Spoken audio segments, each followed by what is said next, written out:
अस्सलाम वालेकुम वरहमतुल्लाहि वबरकातुहू। उम्मीद है कि आप तमाम हज़रात खैर वाफ़ियत से होंगे। अल्लाह तबारक तआला आप तमाम को सलामत और खुश रखे।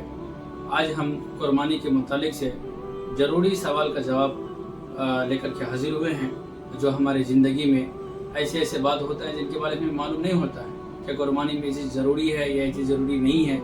ये सारे बातें हमारे जहन में चलते हैं जो हमें मालूम नहीं रहता है। बहरहाल उन्हीं सवाल का जवाब मालूम करने के लिए हमारे साथ हमारे मुफ्ती साहब, मुफ्ती अबू राफे साहब कासमी, हमारे मदरसे के सदरुल मुदर्रिसीन हैं और माशाल्लाह ये सब चीज़ पर बारीकी से नज़र रखते हैं। मैं मुफ्ती साहब से जानने के लिए कोशिश करूँगा। मुफ्ती साहब, पहला सवाल हमारा ये है, क्या हर मुसलमान पर कुर्बानी वाजिब है? सबसे पहले सामईन और नाजरीन की खिदमत में सलाम अर्ज करता हूँ, अस्सलामु अलैकुम वरहमतुल्लाहि वबरकातुहू।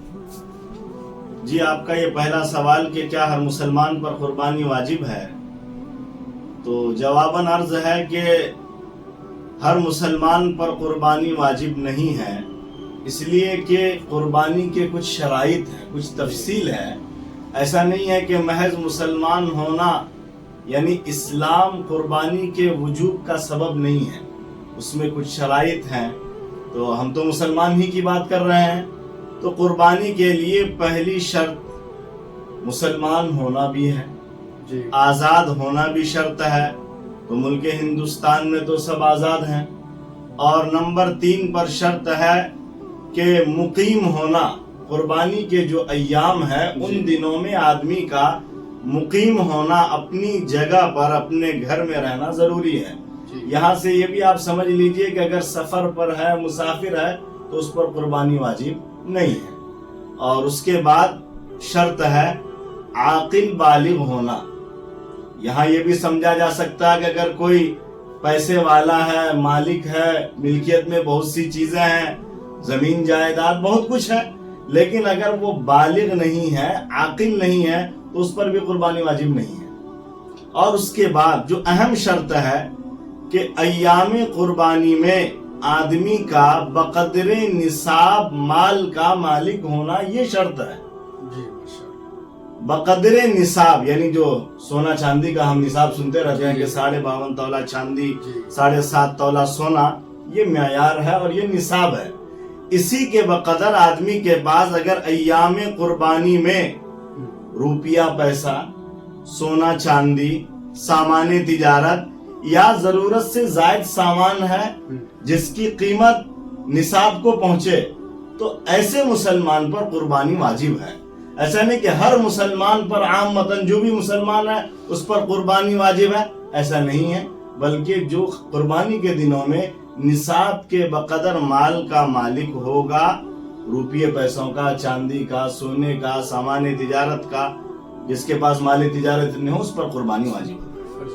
जी माशाल्लाह मुफ्ती साहब, दूसरे सवाल हमारा ये है कि आवाम में एक बात बहुत मशहूर है कि पहले आदमी अपने माँ बाप के नाम से कुर्बानी करे, फिर अपने नाम से कुर्बानी करने। क्या है जरूरी है कुर्बानी में कि पहले हम अपने माँ बाप के नाम से कुर्बानी करें फिर अपना नाम से कुर्बानी करें? देखिए, अभी मैंने कहा कि कुर्बानी हर आदमी पर अपने आप पर कुर्बानी वाजिब होता है, यानी अगर शराइत पाई जाएंगी तो जिस पर शर्त पाई जाएगी कुर्बानी उसी पर वाजिब होगी। ऐसा नहीं कि किसी पर किसी की कुर्बानी वाजिब हो। तो जो शर्त की बात है, जिस पर शर्त पूरी होगी और उसी पर कुर्बानी वाजिब है। लिहाजा अगर एक आदमी है उस पर कुर्बानी वाजिब है, शराइत पाए जा रहे हैं, यानी अय्याम कुर्बानी के दिनों में, कुर्बानी के दिनों में वो निसाब के बकदर माल का मालिक है, रुपया पैसा, सोना चांदी, कुछ भी, बहरहाल उसके बाद अगर इतना है तो उस पर कुर्बानी वाजिब है, लेकिन वालिदैन की तरफ से उस पर कुर्बानी वाजिब नहीं है। लेकिन हाँ, यहाँ ये बात समझ लेना चाहिए कि अगर वालिदैन भी साहिबे निसाब हैं, तो अगर औलाद चाहे तो उनसे इजाजत लेकर उनकी तरफ से कुर्बानी कर सकता है, लेकिन वाजिब नहीं है। हाँ, अगर वालिदैन गुजर गए हैं, वफात पा चुके हैं, या जिंदा हैं लेकिन वो साहिबे निसाब नहीं है, तो ये नफली कुर्बानी कर सकता है उनके नाम से सवाब के इरादे से। तो ऐसी सूरत में ये समझा जाएगा कि कुर्बानी करने वाला तो ये आदमी है, सवाब अपने वालिदैन को पहुंचा रहा, اور اس طرح سے والدین کیا کسی کے نام سے بھی قربانی کر سکتے ہیں، لیکن ضروری یہ نہیں ہے کہ آدمی کے لیے پہلے والدین کی طرف سے وہ قربانی کرے پھر اپنی طرف سے کرے، ایسی کوئی ترتیب ضروری نہیں ہے، اور ایسا بھی نہیں کہ اگر والدین کے نام سے قربانی نہیں دی تو اس کی قربانی نہیں ہوگی، ایسا نہیں ہے۔ اگر آپ پر واجب ہے آپ کر دیجئے، آپ کی قربانی ہو جائے گی۔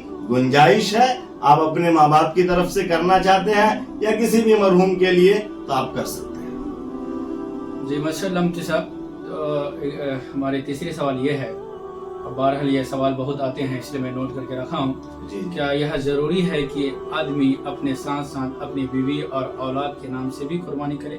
کیا یہ ضروری ہے کہ اپنے ساتھ ساتھ سب کو ساتھ میں لے لے؟ اور جب سب کو ساتھ میں لے لیں گے تو کیا سب کا قربانی ہو جائے گا یا جو دے رہا ہے اسی کا قربانی ہوگا؟ اس میں تفصیل تھوڑا سا جی، اس مسئلے کو بھی اچھی طرح سمجھے کہ قربانی جس پر واجب ہے اس کے لیے ضروری ہے کہ وہ اپنی طرف سے قربانی کرے۔ بیوی کی طرف سے قربانی کرنا یا اولاد کی طرف سے قربانی کرنا آدمی پر ضروری نہیں ہے، صرف اس پر اگر وہ صاحب نصاب ہے، اور جو بھی صاحب نصاب ہوگا، اگر مرد صاحب نصاب ہے تو مرد پر قربانی واجب ہے، اگر بیوی صاحب نصاب ہے تو بیوی پر خود قربانی واجب ہے، لیکن اگر بیوی صاحب نصاب نہیں ہے تو اس پر قربانی واجب نہیں ہے، اور اس کے شوہر پر بھی لازم نہیں ہے کہ وہ اپنی بیوی کی طرف سے قربانی کرے۔ اور بچے کی طرف ہاں، اولاد کی جہاں تک بات ہے، اگر نابالغ اولاد ہے تو نابالغ کی طرف سے تو قربانی والد پر ضروری نہیں ہے، لیکن اگر والد چاہے اپنی نابالغ اولاد کی طرف سے تو وہ اختیار ہے، وہ کر سکتے ہیں، قربانی ہو جائے گی اور یہ ان کے لیے باعث اجر و ثواب ہوگا۔ ٹھیک ہے ماشاءاللہ مفتی صاحب، ہمارے چوتھا سوال یہ ہے، کیا نبی کریم صلی اللہ علیہ وسلم کے نام سے قربانی کرنا ضروری ہے؟ اور عوام میں یہ بات مشہور ہے کہ نبی کریم صلی اللہ علیہ وسلم کے نام سے اگر قربانی نہیں کرے پہلے تو آپ کے نام سے بھی قربانی نہیں ہوگا۔ کیا اس میں ذرا سا ہمارے ساتھ تفصیل سے بیان کرے کہ پہلے نبی کریم صلی اللہ علیہ وسلم کے نام سے قربانی دے یا پھر بعد میں اپنے نام سے دے؟ جی، اس سوال کا جواب یہ ہے کہ کسی کے لیے، کسی مسلمان کے لیے لازم، واجب اور فرض تو نہیں ہے کہ وہ نبی کے نام سے قربانی کرے، اور یہ بھی غلط ہے کہ اگر کسی نے نبی کے نام سے قربانی نہیں کی تو اس کی قربانی نہیں ہوگی، یہ بات بھی صحیح نہیں ہے۔ لیکن ہاں، یہ سمجھ لینا چاہیے کہ امت کے ہر فرد پر اللہ تبارک و تعالی کے بعد سب سے بڑا احسان، سب سے زیادہ احسان جناب رسول اللہ صلی اللہ تعالی علیہ وسلم کا ہے۔ تو اس عظیم احسان کا تقاضا یہ ہے کہ اگر آدمی کو گنجائش ہو اور وہ کر سکتا ہے تو نبی کے نام سے بھی قربانی کر لے، اور یہ اس کے لیے باعث اجر و ثواب ہے اور اس کے لیے سعادت کی بات ہے، لیکن لازم نہیں ہے، لازم بالکل نہیں ہے۔ اور یہ بھی یاد رہے کہ اگر کسی نے نہیں کیا، چاہے گنجائش بھی ہو، تو اس کی قربانی پر کوئی اثر نہیں پڑے گا۔ اگر وہ صاحب نصاب ہے، اس پر قربانی واجب ہے تو اپنی قربانی دے لے، قربانی ہو جائے گی، اور نبی کے نام پر قربانی نہ دینے سے اس کی قربانی پر کوئی اثر نہیں پڑے گا۔ جی ماشاءاللہ مفتی صاحب، بہت بہت شکریہ۔ ہمارے یہ 4-5 سوال تھے جو میں نے ضروری سمجھا، لوگوں نے کئی سارے سوال پوچھے۔